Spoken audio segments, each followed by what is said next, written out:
लाडकी बहीण योजनेच्या धर्तीवर महिलांसाठी अजून एक नवीन योजना महाराष्ट्र राज्य सरकारनं आजपासून सुरू केलेली आहे। या योजनेचा फॉर्म जर आपण भरलात तर महिलांना दर महिन्याला त्या ठिकाणी 5,000 रुपये मिळणार आहेत। आता अर्थातच ही योजना लाडक्या बहिणींसाठी देखील असली तरी देखील या योजनेसाठी सर्वच महिला पात्र नसणार आहेत। या योजनेचं नाव माझी सक्षम बहीण योजना असं आहे। आता या योजनेअंतर्गत कोणत्या महिला पात्र ठरतील आणि कोणत्या अपात्र, म्हणजेच योजनेचा लाभ, योजनेचे 5,000 रुपये महिन्याला कोणत्या महिलांना मिळणार आहेत आणि कुणाला मिळणार नाहीत, सविस्तर माहिती, संपूर्ण माहिती आपण या व्हिडिओत जाणून घेणार आहोत। व्हिडिओमध्ये पुढे जाण्यापूर्वी नम्र विनंती, आपण व्हिडिओला एक लाईक नक्की करा। सर्व माता भगिनींना, बहिणींना विनंती आहे की आपण व्हिडिओला लाईक करावं, जेणेकरून आपण लगेचच व्हिडिओला सुरुवात करू। तर बघा, सर्वात मोठी बातमी, लाडकी बहीण योजनेनंतर महिलांसाठी आणखी एक नवीन योजना। आणि आता महिलांना नक्की काय मिळणार? तर बघा, राज्यातील आगामी विधानसभा निवडणुका डोळ्यांसमोर ठेवून महायुती सरकारनं मुख्यमंत्री लाडकी बहीण योजनेची घोषणा केली। आपल्या सगळ्यांना माहिती आहे की लाडकी बहीण योजना आणण्याचा उद्देश होता की येणाऱ्या विधानसभा निवडणुकांमध्ये महायुती सरकारला यश मिळावं, पुन्हा एकदा ते निवडून यावेत। आता दिवाळीनंतर विधानसभेच्या निवडणुका लागणार आहेत आणि त्याची आचारसंहिता उद्या परवा लागू शकते। योजनेअंतर्गत पात्र ठरणाऱ्या महिलांना सरकार दरमहा 1,500 रुपये देत आहे। सगळ्यांना माहिती आहे, तुम्हाला 1,500 रुपये सरकारनं प्रत्येक महिन्याला जुलै महिन्यापासून दिलेले आहेत। आतापर्यंत महिलांना 7,500 रुपये त्या ठिकाणी मिळालेले आहेत। हे पहा, तुम्ही कमेंट करून मला सांगा, ज्या लाडक्या बहिणी आहेत त्यांनी कमेंट करून सांगा की तुम्हाला 7,500 रुपये टोटल आले की नाही। म्हणजे जुलै ऑगस्टचे 3,000 रुपये, सप्टेंबरचे 1,500 आणि त्यानंतर दिवाळी बोनस म्हणजे ऑक्टोबर नोव्हेंबरचे 3,000, असे टोटल 7,500 रुपये तुम्हाला आले की नाही हे आम्हाला कमेंट करून सांगा, जेणेकरून ज्या बहिणींना अजूनही पैसे मिळालेले नाहीत लाडकी बहीण योजनेचे, तर त्यांच्याकरता काहीतरी सोल्युशन, काहीतरी मार्ग त्या ठिकाणी आपल्याला काढता येईल सरकारच्या माध्यमातून। तर बघा, लाडकी बहीण योजनेसाठी लाखो महिलांनी अर्ज केला आणि या योजनेचा लाभ सुद्धा घेतला। आता सरकारच्या या लाडकी बहीण योजनेचं बरंच कौतुक महिलांकडून होतंय आणि महायुतीतला प्रत्येक पक्ष देखील या योजनेचं श्रेय घेताना दिसून येतोय।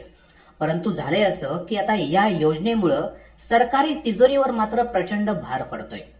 करदात्यांच्या पैशातूनच, म्हणजे जे लोक टॅक्स भरतात अशा टॅक्स भरणाऱ्या लोकांच्या पैशातूनच या योजनेचे पैसे सरकार देतंय, अशी टीका या योजनेवर होत आहे। महिलांना अशा प्रकारे पैसे देण्याऐवजी त्यांच्या हाताला काम द्या, अशी मागणी विरोधकांनी केली होती। आणि बघा, सरकारनं आता त्याच्याही पुढे जाऊन महिलांना दर महिन्याला 5,000 रुपये देणारी नवीन योजना आजपासून सुरू केली। मात्र महायुती सरकारनं यांच्या टीकेला भीक घातली नाही आणि लाडकी बहीण योजना चालू ठेवली। आता याच दरम्यान महिलांसाठी अजून आणखी एक नवीन योजना आणण्यात येत आहे। होय, महिलांसाठी आणखी एक नवीन योजना आणण्यात येते। मुख्यमंत्री एकनाथ शिंदे यांच्या लाडकी बहीण योजनेनंतर आता भाजप नेते, डोंबिवलीकर आमदार आणि सार्वजनिक बांधकाम मंत्री रवींद्र चव्हाण यांनी सक्षम भगिनी या योजनेची सुरुवात केलेली आहे। योजनेचं नाव काय आहे? सक्षम भगिनी। आता बघा, महिलांना स्वावलंबी बनवण्यासाठी, म्हणजे स्वतःच्या पायावर उभं करण्यासाठी या योजनेच्या माध्यमातून, बचत गटांच्या माध्यमातून महिलांना रोजगाराच्या संधी देण्यात येणार आहेत। बघा, काय केलं जाणार आहे? तर ही जी योजना आहे सक्षम भगिनी, तिचा देखील उद्देश आहे की महिलांना स्वावलंबी बनवायचंय आणि ही योजना बचत गटांच्या माध्यमातून राबवली जाणार आहे। महिलांना त्यातून रोजगार मिळणार आहे। आता जो पहिला कार्यक्रम या योजनेचा घेतला गेला, या कार्यक्रमामध्ये सुमारे 5,000पेक्षा जास्त महिलांनी सहभाग घेतला होता। 5,000। सक्षम भगिनी उपक्रमाची सुरुवात। मुख्यमंत्री एकनाथ शिंदे यांनी लाडकी बहीण योजना राबवून महिलांना आर्थिक पाठबळ दिलं। सगळ्यांना माहिती आहे, महिलांना आर्थिक पाठबळ मिळालंय, पैसा मिळालाय। आणि आता त्यानंतर सार्वजनिक बांधकाम मंत्री रवींद्रजी चव्हाण यांनी सक्षम भगिनी उपक्रमाची सुरुवात केली। आता एक नवीन योजना महिलांसाठी त्यांनी सुरू केली आहे। कुणी? सार्वजनिक बांधकाम मंत्री रवींद्र चव्हाण यांनी, आणि या योजनेचं नाव आहे सक्षम भगिनी योजना। आता या उपक्रमाचा जो उद्देश आहे, या योजनेचा उद्देश काय? तर महिलांना आत्मनिर्भर बनवायचं, म्हणजे स्वतःच्या पायावर उभं करायचं, त्यांना स्वावलंबी बनवायचं, त्यांच्या हाताला रोजगार मिळवून द्यायचा, म्हणजे काम मिळवून द्यायचं। डोंबिवलीतील महिलांच्या बचत गटांना विना भांडवल उत्पादनाची संधी मिळवून देत त्यांच्या उत्पादनांमधून त्यांना उत्पन्नाची सोय केली जाणार आहे. आता याचा थोडासा अर्थ लक्षात घ्या.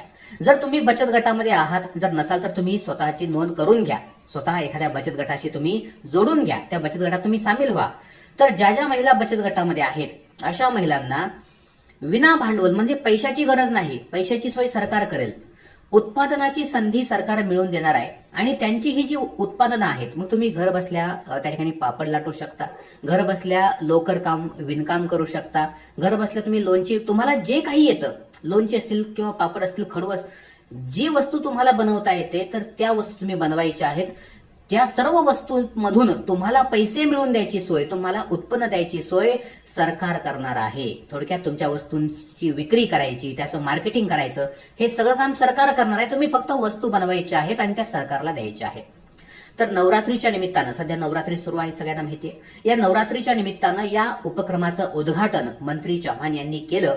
त्यामध्ये 5,000हून जेव्हा उद्घाटन केलं तेव्हा त्या ठिकाणी 5,000हून अधिक महिला उपस्थित होत्या आणि या सर्व महिलांना या सक्षम भगिनी योजनेचा लाभ मंत्री महोदयांनी, चव्हाण साहेबांनी दिलेला आहे. आता उपक्रमात बघा नक्की काय केलं जाणार आहे, हा प्रश्न आहे की उपक्रमात नक्की, या योजनेमध्ये नक्की काय केलं जाईल. तर या उपक्रमाअंतर्गत शहरातील निरनिराळ्या शाखांच्या माध्यमातून महिलांनी तयार केलेले पदार्थ आणि वस्तू ऑर्डरनुसार वितरकांद्वारे ग्राहकांपर्यंत पोहोचवले जाणार आहेत. म्हणजे महिलांनी वेगवेगळे पदार्थ बनवायचे. आता दिवाळी, तुम्ही दिवाळीचे सुद्धा पदार्थ त्या ठिकाणी बनवू शकता, जसं की लाडू असेल, करंजी असेल, चकल्या असतील. तर हे महिलांनी बनवलेले पदार्थ किंवा काही मिठाई असतील आणि सोबत काही वस्तू, तुम्ही आकाश दिवे सुद्धा बनवू शकता, वेगवेगळ्या वस्तू. तर या पदार्थ आणि वस्तूंना ऑर्डरनुसार वितरकांद्वारे ग्राहकांपर्यंत पोहोचवलं जाणार आहे. महिलांचं काम आहे बघा. त्यामुळे महिलांनी घरीच वस्तू तयार करण्याची आणि कोणताही त्रास न घेता उत्पन्न मिळवण्याची सुवर्ण संधी उपलब्ध झालेली आहे. तुम्हाला काही त्रास घ्यायचा नाही, फक्त तुम्ही घरच्या घरी वस्तू बनवायच्या, पदार्थ बनवायचे आणि त्यातून तुम्हाला पैसे मिळवून द्यायची जबाबदारी सरकारनं घेतलेली आहे. आता या उपक्रमामुळे, या योजनेमुळे महिलांना मोठ्या प्रमाणावर स्वावलंबी बनण्यास मदत होणार आहे, असं मंत्री महोदय रवींद्रजी चव्हाण यांनी सांगितलंय. तर बघा, लाडकी बहीण योजनेनंतर आता सक्षम बहीण ही जी योजना आली आहे तर त्याचा परिणाम नक्की काय होतो, महिला मतदारांना हा उपक्रम, ही योजना कशी वाटते, याच्याकडे अनेकांचं लक्ष आहे. तर आता तुम्ही एक बहीण म्हणून तुमच्या मतदारसंघात जे कोण आमदार असतील, खासदार असतील किंवा जो कोणी सरकारी प्रतिनिधी आहे तर त्यांना देखील त्या ठिकाणी सांगा की आम्ही बचत गटामध्ये आहोत आणि आम्हाला सुद्धा सक्षम भगिनी उपक्रम आमच्यासाठी सुरू करायचा आहे. आम्ही काही वस्तू व पदार्थ तयार करणार आहोत, त्याला बाजारपेठ मिळवून द्यायचं काम तुम्ही सरकार म्हणून करा. तर अशी मागणी तुम्ही त्या ठिकाणी ठामपणे मांडा. तुमचे जे कोण लोकप्रतिनिधी आहेत, मग सभापती असतील, खासदार असतील, आमदार असतील, यांना तुम्ही सांगा की ज्या प्रकारे डोंबिवलीमध्ये हा उपक्रम सरकारनं सुरू केलाय तसाच उपक्रम आम्हाला आमच्या इथे देखील, आमच्याही भागात, आमच्या गावात, आमच्या शहरात आम्हाला हवा आहे. तर तशी तुम्ही मागणी करा, सरकारला तुमचं ऐकावं लागणार आहे. तर महिलांसाठी एक अत्यंत महत्वाची अशा प्रकारची घोषणा सरकारने या ठिकाणी केलेली आहे आणि त्यातून महिलांना 5,000च काय, तर त्या जशी मेहनत करतील त्या प्रमाणात त्यांना मोठ्या प्रमाणावर पैसा त्या ठिकाणी उपलब्ध होणार आहे. तर ही नवीन योजना तुम्हाला कशी वाटली कमेंट करून नक्की कळवा.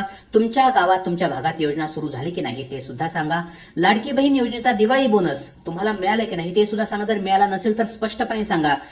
त्यावरती सोल्युशन तुम्हाला नक्की दिलं जाईल, त्याचे सगळे अपडेट तुम्हाला आम्ही देऊ.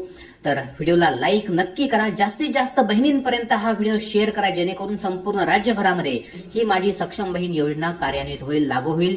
लवकरच निवडणुकीची आचारसंहिता लागणार आहे. एकदा का आचारसंहिता लागली की त्यानंतर अशा कोणत्याही योजना सरकारला राबवता येणार नाहीत आणि म्हणून जास्तीत जास्त व्हिडिओ शेअर करा.